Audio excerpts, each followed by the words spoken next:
Satan exerce aussi sa haine contre la femme, et cela dans le monde entier, pour se venger très particulièrement sur elle de la sentence prononcée contre lui en Éden.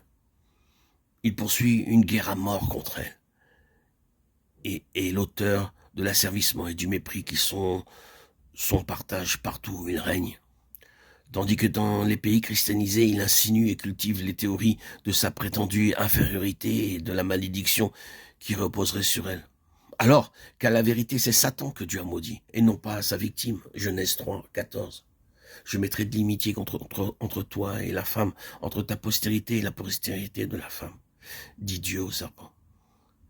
Et cette inimitié entre la hiérarchie des puissances du mal et la femme ne s'est pas atténuée avec les siècles.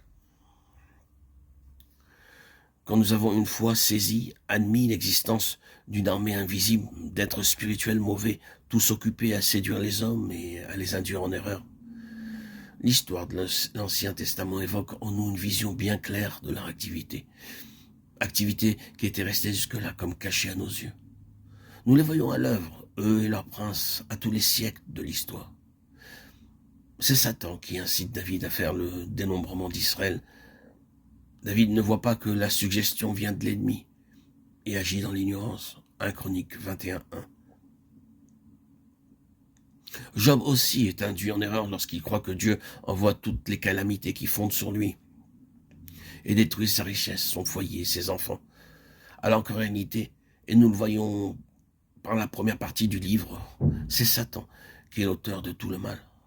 Comme prince de la puissance de l'air, le diable peut employer, et il emploie les éléments naturels et la méchanceté des hommes pour affliger le serviteur de Dieu, espérant ainsi l'amener à renier l'Éternel et à renier sa foi en celui qui semble frapper injustement et sans cause. Que tel soit le but poursuivi par Satan nous est suggéré par les paroles de la femme du patriarche, dont il fait son instrument pour conseiller à Job de maudire Dieu et de mourir. Elle aussi est trompée par l'ennemi, et elle croit que Dieu est la cause première de toutes les calamités et de toutes les souffrances imméritées qui frappent Job.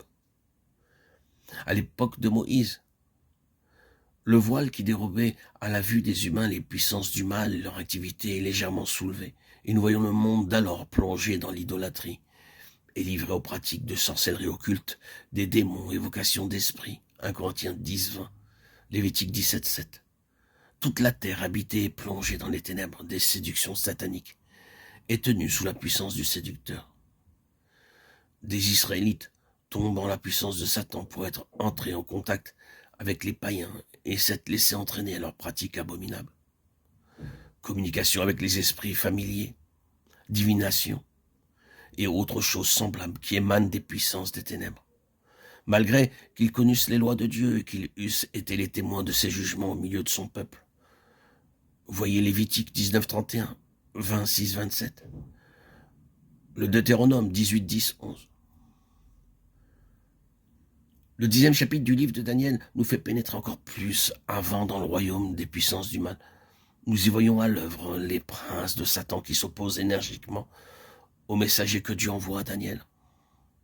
Enfin, d'autres passages encore de l'Ancien Testament nous révèlent l'activité de l'adversaire et des légions d'esprits mauvais qui obéissent à ses ordres.